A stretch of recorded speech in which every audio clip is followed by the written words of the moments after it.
Today I'm going to be showing y'all how I made my rack and like what I did and how I designed it and how to use the lock and load wheel chuck. So let's get into it. So first off, I'm going to start with how I mounted my rack.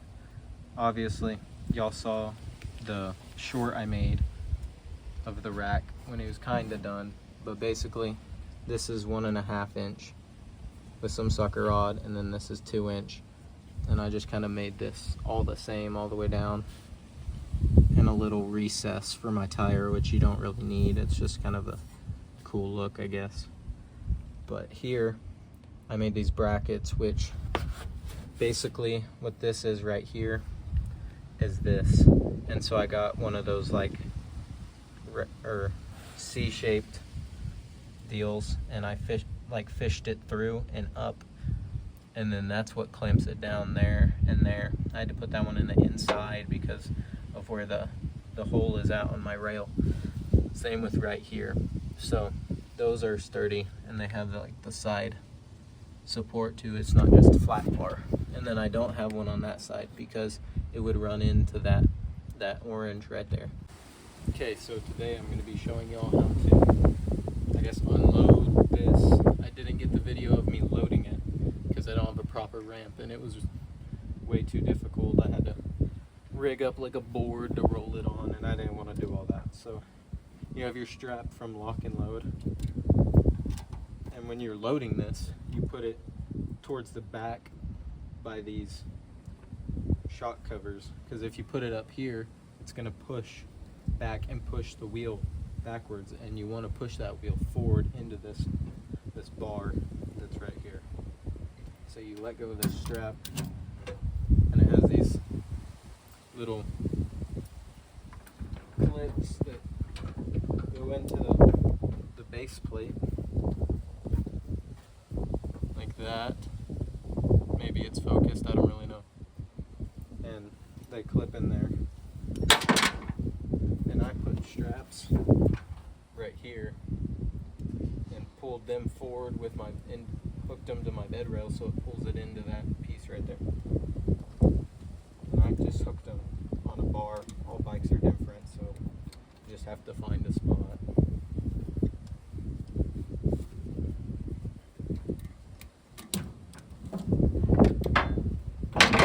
Undo that side, and then it wobbles a lot, but it doesn't fall when you're just by yourself. Now for this other side, this is already loose because I loosened the other side, but I kind of hooked in the same spot. It's kind of under a cover, but it works. So you just, obviously, if I can get it, gosh, undo your strap.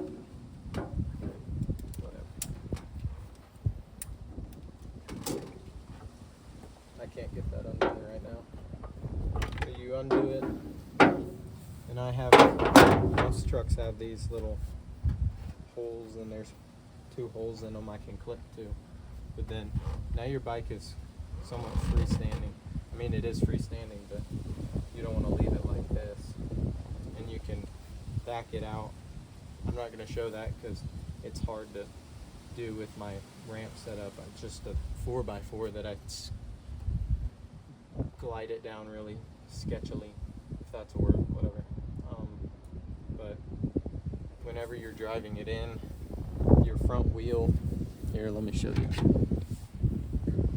When you drive it in, your front wheel comes in, and this piece right here is down on the ground, and your wheel hits it, and there's a bar in here, and basically, like, while you're rolling it in, it makes this flick up and put pressure here, and then it sits in there right there, and you have that strap, and so your front wheel's good. Well, then your back wheel can move, and so obviously you don't want a shaky bike down the highway. So to properly do it, you want to pick from the highest point you have, which mine's kind of there. I could try to get somewhere higher, like, I don't know. Mine's right there, and so then I pull down forward as wide as I can. So the widest point was that bed rail right there, and the farthest point forward. Well, same here. I hooked as high as I could, which is behind this, and then as far out as I could was right there. So, and under, and that gives it that angle, because when you're trying to hook, like if I wanted to hold the back wheel still and I hooked on the back wheel and just went straight down, that makes it like be real, like able to go like this, because there's not that outward pull. I don't know, it's just how straps work, I guess. I don't really get it, I just know it. But that's how that works. So this is the driving test with the lock and load wheel chuck system and the rack that I've built.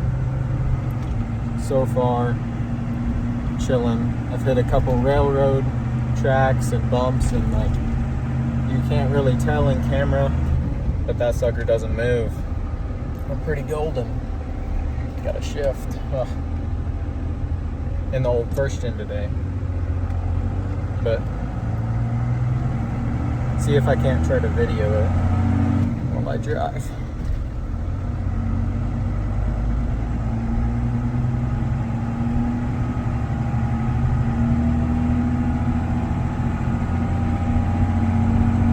This is at 30 miles an hour down a normal town road.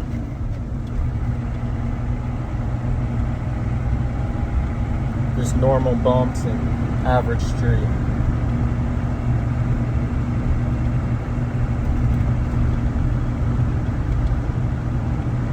It's at 40 miles an hour. Going around a curve. Absolutely nothing. Going on over an overpass. This is pretty bumpy overpass. I went down a road that had some pretty bad spots, so I could put it through the ringer. Just a wobble. I mean, this sucker is all there. I have it bolted down to my bed rails like I showed you, and then I have it strapped down with the wheel chuck strap, and then with the 2 additional straps pulling it into that wheel chuck. So I say it's pretty solid. Okay, so I'm new to this, so like the wind noise, I looked back on the footage, terrible. I'm sorry. I'm looking into mics right now, matter of fact, so I want to get one of those for my iPhone, but I also want a camera. So I'm weighing some things out. So if y'all know anything to like get rid of wind noise or like make it less, let me know in the comments. I use an app on my phone, so if there's better editing apps, I would love to like learn how to do that. And so just leave a comment if you want, or if you know. So thank you for watching. Please subscribe if you want to see more dirt bike videos as I grow and get better and like expand my stuff. So thank you once again, and I'll see you in the next video.